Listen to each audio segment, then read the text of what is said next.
부탁드립니다.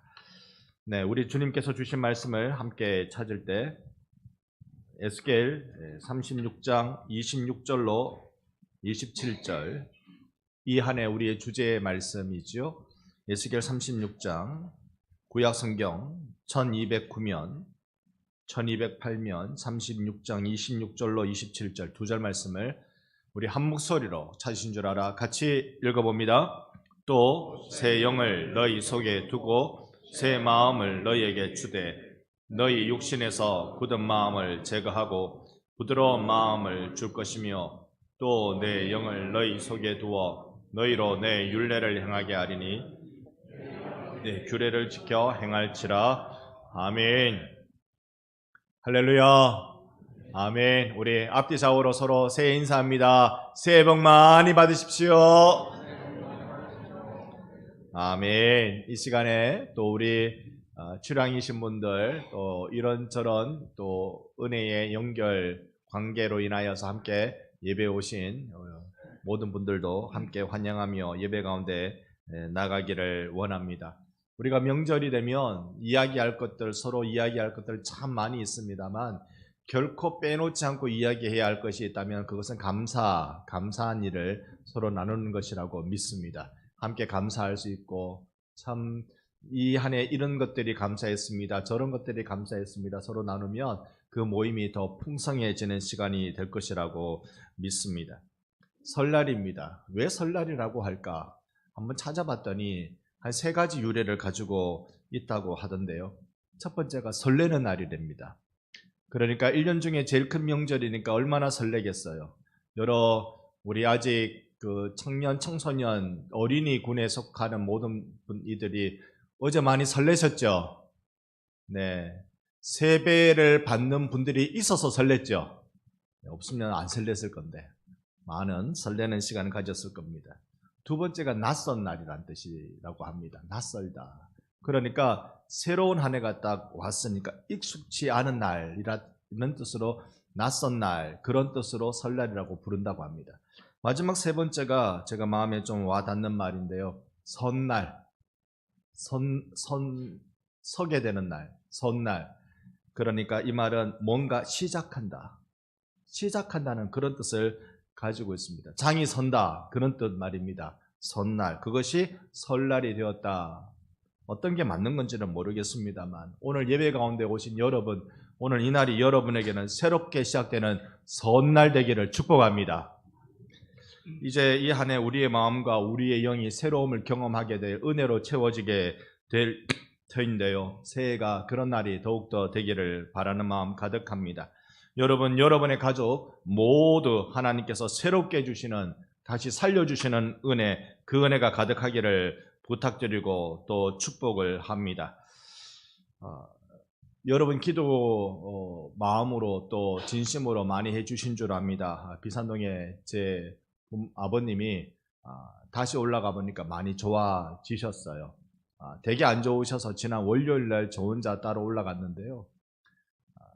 이번에 정말 큰 고비라고 생각하고 항암 치료 중단하고 그렇게 올라갔는데 지난 월요일은 처음 뵐 때 그리 좋아 보이지 않으셨어요. 그런데 항암 치료하시면서 무슨 피 속에 무슨 수치가 이렇게 굉장히 높아서 제가 듣기로는 칼륨이라고 들은 것 같은데요. 피 속의 수치가 굉장히 높아서 그래서 그런 위험천만하게 느껴지는 그런 일들이 있었답니다.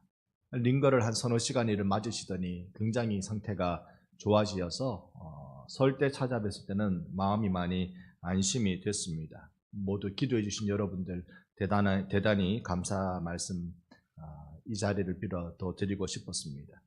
다시 사는 거, 새롭게 된다는 거, 정말 우리에게 감사한 일이 아닐 수 없습니다. 부흥이라는 건 어떤 의미일까요?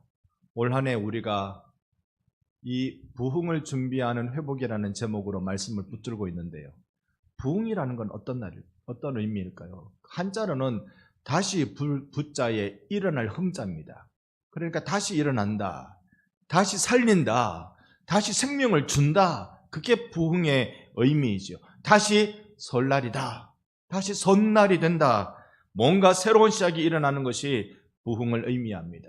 원래 이 한 해 우리 반성교회는 이 부흥을 고대하는 귀하고 복된 한 해가 되기를 소망합니다. 주님의 부흥, 하나님이 하시는 하나님의 능력을 보는 그 한 해가 되기만을 간절히 원합니다. 다시 불어 일으켜 주시는 하나님의 새바람, 이 은혜의 바람이 잠자고 있는 우리를 깨워주시고 은혜를 체험하게 해주시는 놀라운 시간이 될 것입니다. 오늘부터 몇 주 동안 이 부흥에 관한 말씀을 여러분과 잠시 나누겠습니다. 참된 부흥이란 무엇일까요? 참된 부흥, 김남주 목사님의 책을 보니까 이렇게 되어 있습니다. 죽은 자와 같이 무기력해진 하나님의 백성들을 새롭게 살리는 하나님의 특별한 성령의 은혜다라고 설명하고 있습니다. 오늘 여러분, 죽은 자와 같이 무력해진 우리를 새롭게 살려주시는 성령의 역사가 오늘 이 예배당에 가득하기를 예수님의 이름으로 축원합니다. 사실 우리가 얼마나 이 일을 경험하고 싶은가, 얼마나 지금 이 시대에 필요한가, 우리가 절실함을 가지면 좋겠습니다. 지난주에 서울의 한 원로 목사님과 전화 통화를 한번 했습니다. 제게는 좀 가까운 목사님이십니다만 전화 통화하면서 하시는 말씀이 이거예요. 당신이 은퇴하실 때 최선을 다해 목회하고 은퇴하셨는데, 은퇴하신 지 이제 10년 정도 되실까요? 은퇴하셨는데 코로나를 지나고 난 뒤에 교인 숫자가 딱 반이 됐다고 그럽니다. 서울은 아주 심각한 것 같아요. 교인 숫자가 딱 반이 됐대요. 여러분, 정말 지금이 하나님이 새롭게 해주시는 일이 교회 가운데 없으면 큰일 날 것 같습니다. 대구의 어느 한 교회에 천명되는 교회인데요, 지난 성례주일 때 유아셀에 딱 한 명 했답니다. 유아셀에 딱 한 명. 이 일을 우리가 어떻게 할까요? 여러 당황스러운, 우리로 당혹해 하는 여러 가지 소식들이 못내 우리의 마음을 불편하게 합니다. 국가적으로도 그렇습니다. 우리 장로님 기도해 주셨지만 얼마나 우리가 어려운 또 위험한 그 시기 속에 놓여졌는지, 늘 어두운 이야기, 늘 싸우는 이야기만 우리는 듣고 있습니다. 그런데 우리가 오늘 하루 초점을 좀 맞춰보고 싶은 것은, 우리가 이것을 남 탓하기 전에 우리는 어땠는가를 한번 생각을 한번 해보십시다. 나의 냉랭한 가슴, 하나님과 사귐보다 형식과 타성에 젖어 있는 우리의 예배 생활을, 그런 것 없습니까? 이제 예배도 내 정성과 열심이 아니라 그저 참석해 주는데 의의를 두고 있는 것이 우리의 혹 예배 생활은 아닙니까? 믿음이라는 주제에 대해서 이야기하기에는 이제 매우 낯설어졌고 부담스러워지는 시대가 지금 아닐까요? 오늘 청년들이 교회를 향하여 등을 돌리고 소위 30, 40 세대들이 점점 더 사라지고 있는 이유가 무엇일까요? 교회가 영적으로 퇴보하고 윤리적으로 무너질 때 항상 세상은 크게 흔들리고 타락했습니다. 이 부흥을 경험한 나라들을 살펴보면 지금부터 200년 전쯤 또 300년 전쯤으로 가게 되면 미국과 유럽에 큰 부흥이 일어났습니다. 소위 18세기 대부흥 운동인데요. 이때 부흥이 일어날 때, 일어나기 바로 직전 일어나고 있을 그때 보면 대부분 세상은 타락한 모습이었습니다. 심지어 반신앙적인 모임, 반신앙적 클럽이 굉장히 흥왕했던 때가 그때였습니다. 불신적 세속주의가 가득하죠. 하나님을 떠나고 하나님을 욕하는 일들이 미국이라는 나라에서 그때 일어났습니다. 미국 예일대학교는 그리스도인들이 매우 작았어요. 기독 학생들이 매우 작은 소수에 지나지 않았고, 또 윌리엄스 대학에 보면 성찬식을 조롱하는 퍼포먼스가 그때 일어났습니다. 성찬식을 조롱하기 위해서 그들이 성찬식을 이 의미를 퇴색하게 하는 그런 일들을 했고, 심지어 성경을 불태우는 일이 그 윌리엄스 대학에 그때 일어난 일입니다.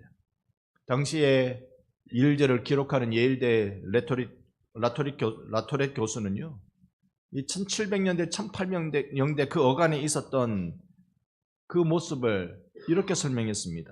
거절과 부흥의 시대다. 사람들이 교회를 거절하고 하나님의 역사를 거절하고 하는 그 거절의 시대와 정말 하나님 여기에 오셔야 됩니다. 그래야 여기 이곳이 고쳐집니다라고 말하는 부흥의 시대가 함께 공존했던 때라고 말합니다. 여러분, 유럽은 사실 우리가 지금 생각하고 있는 게 50년, 100년 이때 전쯤에 생각한 것 대부분입니다. 그래서 유럽은 철학이 굉장히 많이 발달했다고 그렇게 말하는데요. 이신론이라는 게 있습니다. 이신론은 이사 가다 할 때 그 이자와 하나님 신자를 씁니다. 하나님이 이사 가버렸다. 하나님이 세상을 창조해 놓고는 너희끼리 잘 살아봐라 라고 말하면서 하나님이 저기 우주 멀리 이사 가버리신 거예요. 내가 잘 만들어 놨으니까 째깍째깍 잘 굴러갈 거야. 그러니까 더 이상 이 창조 세계에 하나님이 간섭할 일이 없어진 겁니다. 달리 말하면 하나님, 우리가 살아가고 있는 이 세대에 하나님 간섭하지 마십시오. 교회가 이러쿵저러쿵 이야기하는 거 우리 거절합니다. 성경의 말씀이 이러니 저러니 이야기하는 거 우리가 다 거절합니다. 하나님이란 존재 자체를 우리가 거절합니다 하고 말하는 때가 이신론이 가득할 때였습니다. 근데 지금 우리나라가 지금 이신론의 홍역을 앓고 있어요. 모든 세대가 하나님을 거절하는 세대가 되었습니다. 여러분, 이럴 때 정말 우리에게 필요한 게 무엇일까요? 하나님 우리에게 간섭하지 마십시오라고 말하는 이 세대에 하나님이 우리에게 간섭해 주시는 부흥이 간절히 필요한 시대가 되었습니다. 여러분, 우리 마음에 부흥의 열망이 다시 회복되기만을 간절히 원합니다. 청년들의 가슴이 움직여지지 않아요. 기성세대의 성도들이 전통만 이야기하고 있습니다. 세대 간의 통합이 아닌 분열만 있는 것이 지금 이 시대의 모습입니다. 교회에 와서 말씀을 들어도 그저 종교적 의무를 이행하는 것 외에 더 이상의 기대하는 것이 없는 것이 오늘 우리의 예배의 모습이 되어버리고 말았습니다. 이럴 때에 하나님의 일을 해 주시옵소서. 부흥은 영적 침체기 그때에 하나님의 가슴 그 뜨거운 바람을 우리가 맞아 누려야 할 때 바로 그때입니다. 스펄전 목사님이 이렇게 말했습니다. 교회나 세상이나 어떤 일을 하려고 할 때에 언제나 한 사람에 의해서 시작된다. 몇 사람? 한 사람. 하나님은 교회의 역사를 일으킬 때, 하나님은 세상의 역사를 일으킬 때 언제나 한 사람을 통해서 그 일을 행하신다라고 말하 있습니다. 바로 헌신된 그 한 사람 말입니다. 누가 이 하나님의 부흥이라는 대변혁을 사모하겠습니까? 지금요, 아무도 부흥을 사모하지 않습니다. 아무도 부흥이 일어나기를 원하지 않습니다. 상당수 많은 그리스도인들이 패배의식에 사로잡혀 있습니다. 해도 안 된다. 밑빠진 독에 물 붓기다. 여러분, 밑빠진 독에 물 붓기, 그거 우리나라 말인가 아시죠? 오성과 한음의 일화에 나온 그 말입니다.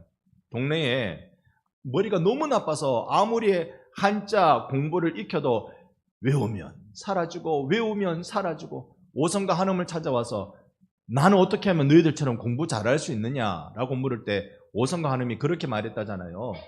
밑빠진 독에다가 밑빠진 장독, 밑이 깨진 장독에다가 물을 가득 채워봐라. 그러면 공부하는 방법을 알 거다.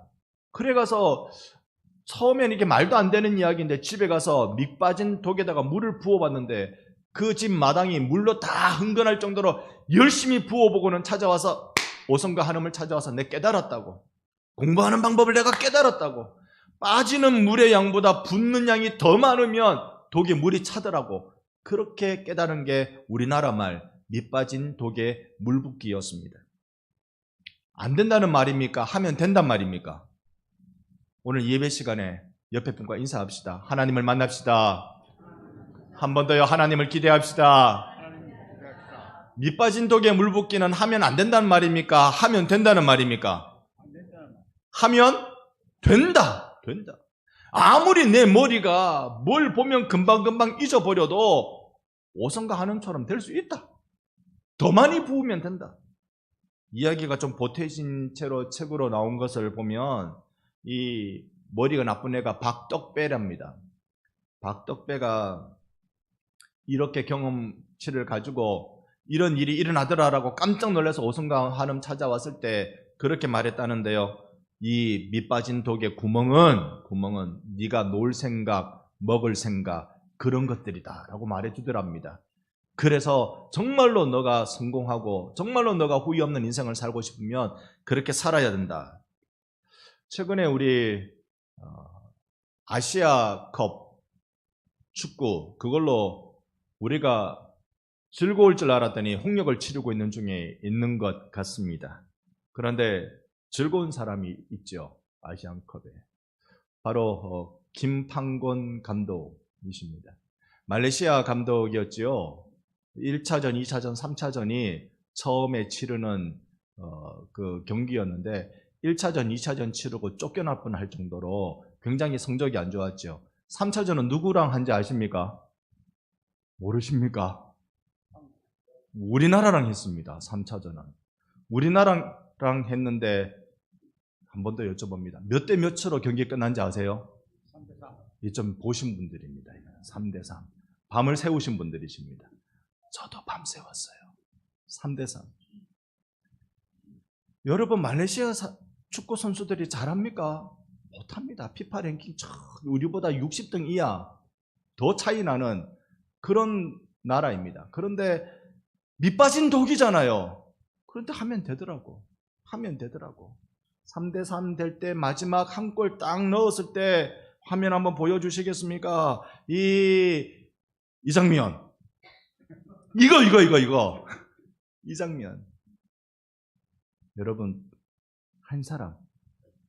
한 사람이 밑빠진 독인 줄 알지만 거기에 물을 붓기 시작하고 축구 선수들을 격려하고 훈련시키고 다독이면서 만들어갈 때 그는 3대3이라는 놀라운 결과를 만들어내면서 지금은 되려 말레이시아의 영웅이라고 그러는데요. 이전에는 홍콩의 히든크라고 부르더니만 이제는 말레이시아의 영웅이 됐다고 합니다. 그런데 알고 계십니까? 우리 이 김판곤 감독이 우리 교회 출신 감독이시라는 거 놀라지도 않으시네. 우리 김용건 장로님의 동생이시라는 거. 우리 교회가 그런 교회입니다. 하면 되는 교회입니다. 네, 사진은 됐습니다. 아무리 캄캄한 시대라도 하나님은 하나님의 일을 하십니다. 이렇게 온 세상이 타락하고 더 이상 가망이 없을 때 하나님이 하시는 일은 둘 중에 하나였습니다. 이게 기독교 역사 가운데 교회의 역사를 살펴보면 항상 둘 중에 하나를 하셨어요. 첫 번째 것이 심판입니다. 더 이상 이대로는 안 된다. 내가 강력한 심판을 통해서 벌을 내려야 되겠다. 이게 첫 번째 것이고, 두 번째 것이 뭐냐 하면 다시 회복의 기회를 주시는 거예요. 다시 이 나라가, 이 교회가 회복될 수 있느냐를 하나님 보시는 것입니다. 그런데 교회 역사에서는요, 회복의 기회를 주신 게 훨씬 더 많습니다. 바로 심판해 버리기보다 하나님이 또 회복할 수 있는 그 기회, 하나님이 늘 사람을 찾으시는데 한 사람을 찾으셨던 것을 많이 볼 수 있습니다. 에스겔 22장 30절 말씀 같이 읽어봅니다. 이 땅을 위하여 성을 쌓으며 성 무너진 데를 막아서서 나로 하여금 멸하지 못하게 할 사람을 내가 그 가운데서 찾다가 찾지 못하였으므로, 하나님이 계속 찾는 사람이 누구예요? 성이 이러면 무너지는데, 이러면 큰일 나는데, 이러면 우리 망하는데, 그 무너지는 성에 딱 버텨서서 하나님 여기 안 무너지게 해주세요. 하나님이 성 더 이상 안 무너지게 해주세요. 여기 무너지면 우리 다 끝입니다. 다 죽습니다. 하나님 여기 안 무너지게 해주세요 라고 말하는 그 한 사람을 하나님 찾으시는 거예요. 그 한 사람이 무슨 힘이 있어서 골리앗이어서 거기 그 성을 안 무너지게 막아낸단 말입니까? 아니요. 목숨 걸고 하나님 여기 안 무너지게 해주세요 하는 그 한 사람을 찾아서 그 한 사람만 찾으면 하나님이 그 성을 안 무너뜨리신다고 말씀하고 계시는 겁니다. 소돔과 고모라가 왜 무너졌습니까? 타락했지요. 죽을 짓 쌓았습니다. 그럼에도 불구하고 성경을 자세히 읽어가시는 분들은 아실 거예요. 소돔과 고모라가 무너진 이유는 하나님이 찾으시는 의인 10명이 없어서 망해버린 겁니다. 10명이 없어서. 오늘 주님은 그 한 사람, 세상을 살리고 싶은 마음을 들게 만드는, 하나님께 그 마음을 올려드리는 그 한 사람 한 사람들을 주님이 찾으시는 것입니다. 부흥이 시작되려 할 때 하나님은 늘 두 가지 일을 하셨습니다. 첫 번째 일은 새로운 말씀을 주십니다. 이 시대를 새롭게 할 생명의 말씀을 그 부흥이 시작할 그때에 하나님은 이 땅에 늘 주셨습니다. 한 사람들의 가슴 속에 들려주는 하나님의 생명의 말씀을 주님은 주신 것입니다. 여러분, 어느 날처럼 이 강단이 사람의 주목을 받지 못할 때가 또 언제였습니까? 어느 날처럼 이 강단에 대한 기대가 사라진 때가 또 언제였습니까? 진심으로 하나님의 말씀을 귀 기울이지 않으려 했던 시대가 또 언제였습니까? 강단에서 하나님에 대한 기대를 잃어버린 것이 또 언제였습니까? 목사로서 무섭습니다. 하나님의 말씀의 사역자로 부름받았는데 성도들의 영혼을 망치고 있는 것은 아닐까?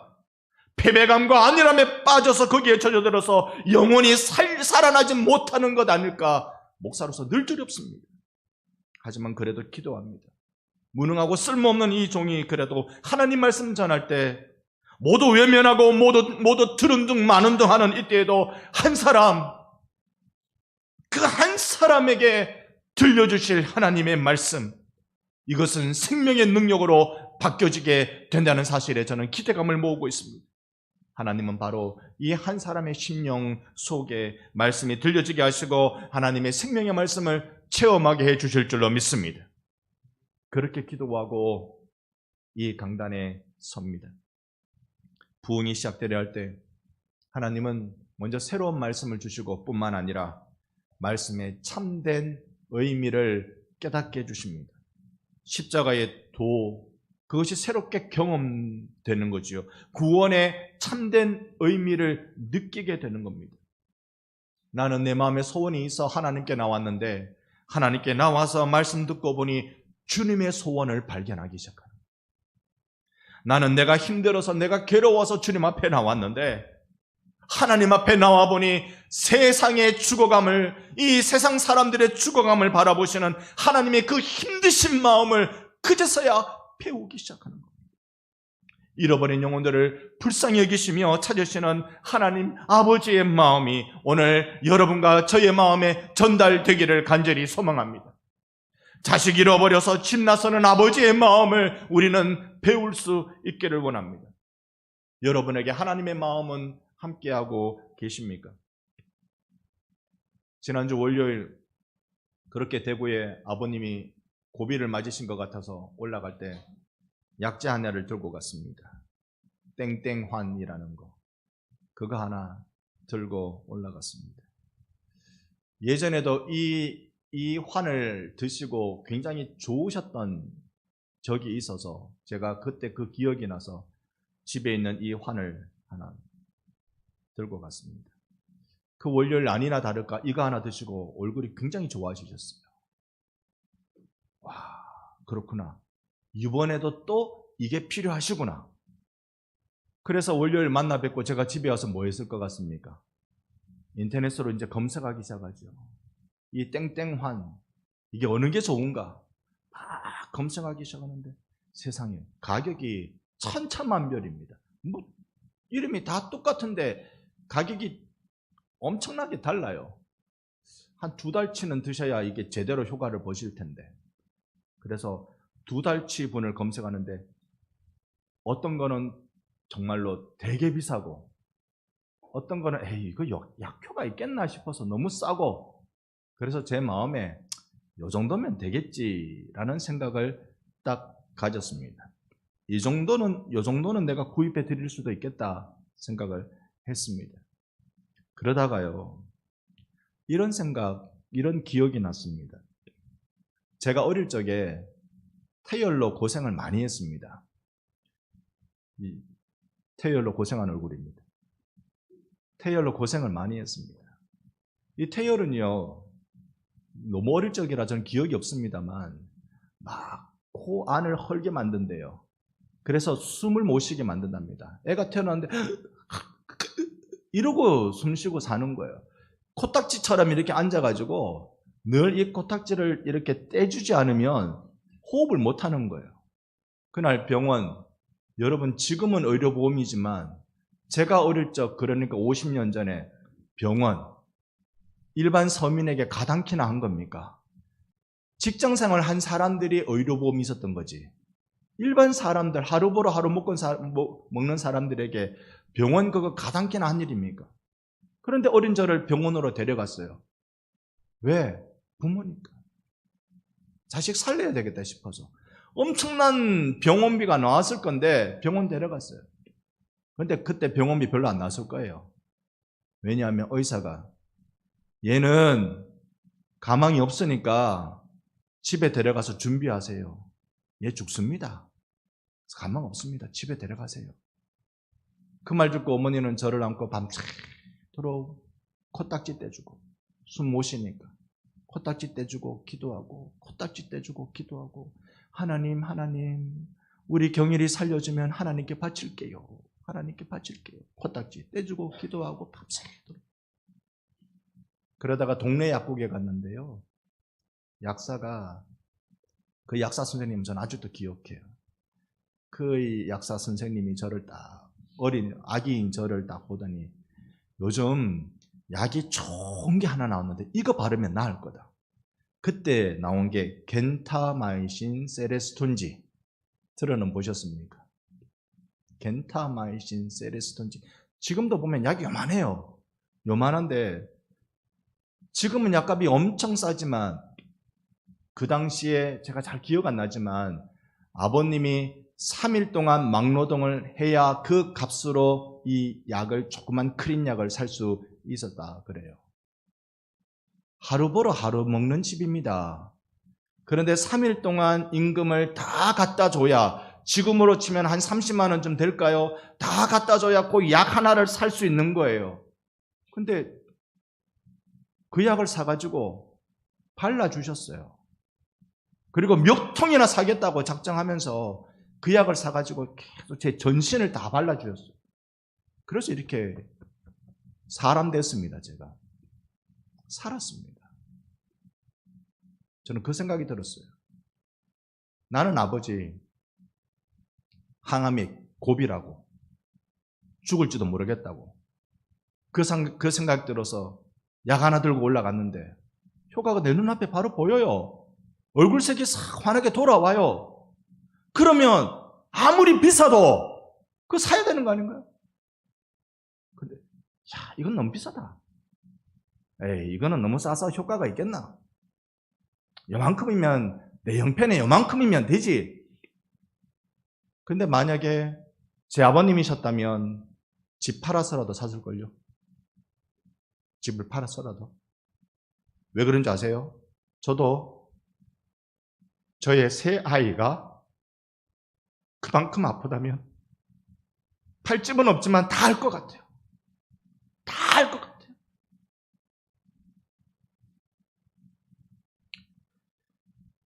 하나님의 마음을 저는 여러분과 좀 나누고 싶은 겁니다. 제가 얼마나 고생했냐, 제 아버님이 얼마나 고생했냐, 그거 나누고 싶은 것이 아니라 하나님의 마음을 나누고 싶은 거예요. 하나님은 하나님의 형상들이 죽어가는 지금의 이 모습을 바라보시면서 하나님은 어떻게 하실까? 무엇 하실까? 하나님은 이렇게 하셨어요. 하나님의 형상들을 살려내기 위해서 하나밖에 없는 아들에게, 아들 예수야, 너가 가서 이 나의 백성들, 죽어가는 저 백성들을 위하여 너의 목숨을 십자가에 내놓고 와라. 예, 하나님, 제가 하나님의 형상들을 위해서, 살려내기 위해서 내가 십자가에 가서 죽고 오겠습니다. 하나님, 내 죽어서 저들을 살려내고 오겠습니다. 하나님. 이게 신학에서는 구원 협약이라고 부릅니다. 하나님 아버지와 성자 예수께서 맺으신 그 언약을 구원 협약이라고 부르는 것. 오늘날 이 시대를 바라보면서 주님은 무엇을 각오하고 또 생각하고 계실까요? 하나님의 형상들이 타락의 늪에 빠져서 죽어가는지도 모르고 헤매고 있는 이때에 하나님은 무엇 하시기를 원하실까요? 이 하나님의 마음을 우리는 알아가기를 원합니다. 잃어버린 영혼을 향하여 가슴치며 아파하며 눈물로 찾아다니시는 아버지의 마음 말입니다. 그 민망히 여기시는 마음, 긍휼히 여기시는 그 마음이 오늘 우리 가운데 전달될 때 이 마음을 아는 사람이, 이 마음과 접속되는 사람이 성경이 말씀하시는 그 한 사람인 것입니다. 여러분, 저는 이제 그 한 사람으로 살고 싶습니다. 하나님 아버지의 세상을 바라보면서 민망히 여기시는, 아파하시는 그 마음을 아는 한 사람으로 제 생애는 채워가고 싶습니다. 그동안 주목 끌지 못했던 이 강단에서 선포되는 말씀이 갑자기 들려지기 시작하고, 그리고 그 말씀이 내 삶의 중요한 관심사가 되어지기 시작하는 그 놀라운 변화, 선포되어지는 말씀 앞에 드러나는 자신의 죄악의 더러움과 뿐만 아니라 이제 예수의 소망이 함께 점철되어서 섞여져서 여기에 뜨거운 반응이 일어나는 신앙의 갈등 말입니다. 이런 교회는, 이 한 사람들이 있는 이런 교회는 바로 불신자들이 찾아와서 구원의 도리가 무엇인지를 묻는 일도 여기에 일어나게 됩니다. 그리고 설교가 제 자리를 찾게 되는 것이죠. 그동안 조금도 변하지 않는 나의 차가운 가슴, 형식적으로 예배만 드리기를 급급했던 내 고집스러운 신앙관, 여기에 드디어 하나님을 의식하기 시작하는 겁니다. 하나님이란 존재가 없어도 예배는 되고, 하나님이란 존재를 내가 생각하지 않아도 찬송은 되고, 예배 자리에 앉아 있을 수는 있는데, 하나님의 마음이 내게 접속되기 시작할 때 이제 하나님의 마음이 나의 관심이 되고 하나님이 내가 의식되기 시작하는 겁니다. 부흥이라는 것은 이런 회복을 말합니다. 교회의 최고의 영광이 무엇일까요? 우뚝 솟은 탑이 교회의 영광일까요? 수만 명, 수십만 명이 그 자리에 앉을 수 있는 그 웅장함이 교회의 영광일까요?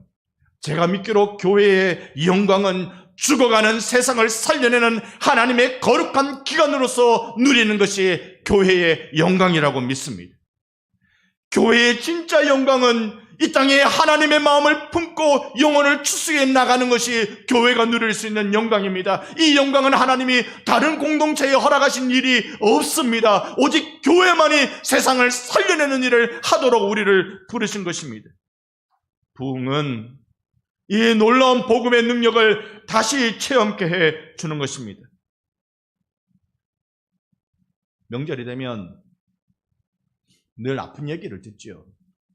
불신 가족이 있다든지 친지가 있으면 늘 아픈 이야기를 듣습니다. 어떤 이야기 듣습니까? 아무리 교회 가자 그래도 교회 안 간다 그럽니다. 이유가 뭔지 아세요? 많이 들으셨죠? 많이 들으셨죠? 교회 다니는 사람 하는 꼴을 보니 나는 안 갈랍니다. 교회가 하는 짓이 전부 다 거짓이어서 나는 안 갈랍니다. 10여 년 전에 그런 설교를 한번 한 적이 있습니다. 조국 교회가 지금 정신 안 차리면 10년 뒤에는 여백의 공동체, 변방의 공동체로 전락하게 된다. 그런데 10년이 지나니까 딱 그렇게 됐네요. 여백의 공동체, 변방의 공동체, 관심 기울이지 않는 그런 공동체. 제가 얼마나 가슴 아픈지 아세요? 그런 줄 알면서도 10년 전에 이래 되면 안 되는 줄 알면서도 이 꼴을 만들어낸 교회 지도자로서 제가 얼마나 가슴 아프겠어요.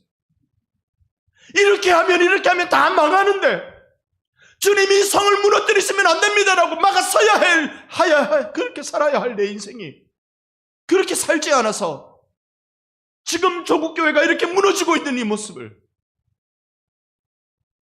저는 이제 다시 교회의 부흥을 위해서 간구합니다. 그동안 우리의 교회는 감사 안기보다 손가락질 하는데 바빴습니다. 교회에 와서 정치 얘기하지 마세요. 교회에서 정치 얘기 안 맞습니다. 여러분, 우리가 정치 이야기할 때 감사 안 씁니까? 손가락질 합니까?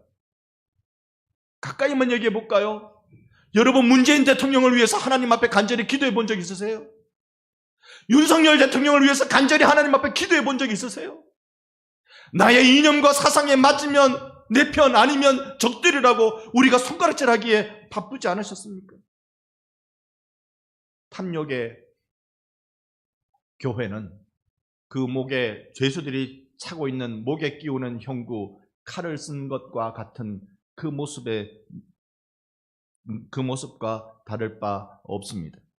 에스겔 오늘 본문 바로 윗절인 25절 말씀해 보면 맑은 물로 너희에게 뿌려서 정결하게 하되, 우리에게 제일 필요한 것은 예수의 보혈로 깨끗하게 씻어지는 일인 줄로 믿습니다.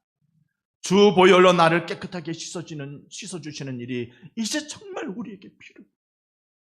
여러분, 나는 괜찮다, 나는 아무렇지 않다, 자켓 깨끗하게 입고 넥타이 밀어 올리면 되는 게 아닙니다. 모든 더러운 것과 우상에서부터 우리는 씻겨져야 합니다. 세속의 쾌락 속에 빠져있는 우리를 주께서 긍휼히 여겨주시기를 소망합니다. 오늘 26절 다시 한번 읽어봅니다. 또 새 영을 너희 속에 두고 새 마음을 너희에게 주되 너희 육신에서 굳은 마음을 제거하고 부드러운 마음을 줄 것이며. 아멘, 아멘.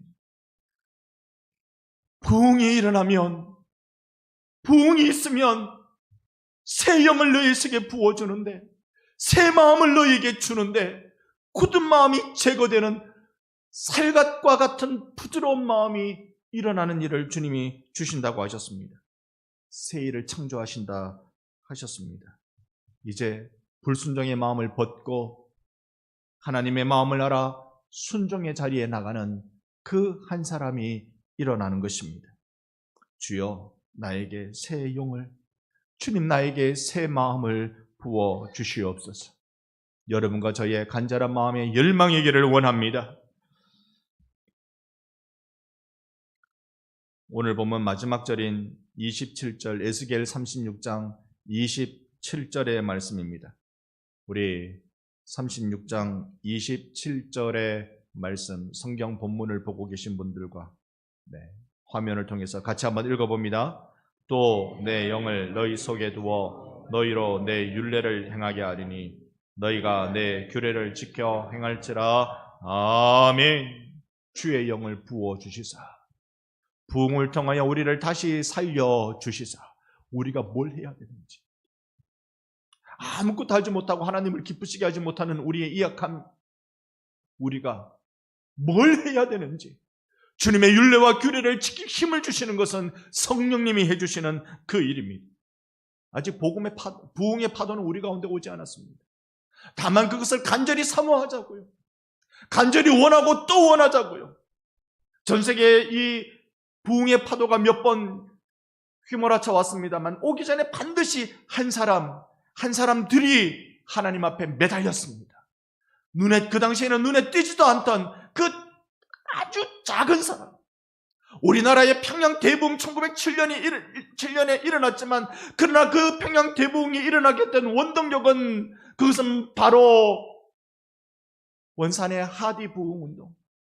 하디라는 사람 그 당시 잘 몰랐어요. 특별히 하디를 초청해서, 그 선교사를 초청해서 기도회로 초청했던 여선교사 3명.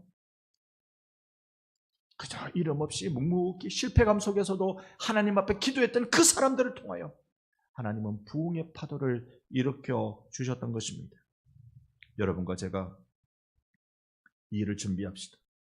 18세기, 19세기에는 유럽과 미국의 부흥의 역사를 일으켜 주셨던 주님, 지난 세기에는 평양을 불태운 한반도의 부흥을 일으켜 주셨던 주님, 이제는 조국의 교회를 깨워서 남북의 하나됨과 더 나아가서 세계와 열방을 살려낸 이 뜨거운 전 지구적인 부흥의 역사가 우리 반성교회로부터 시작되기를 소망합니다.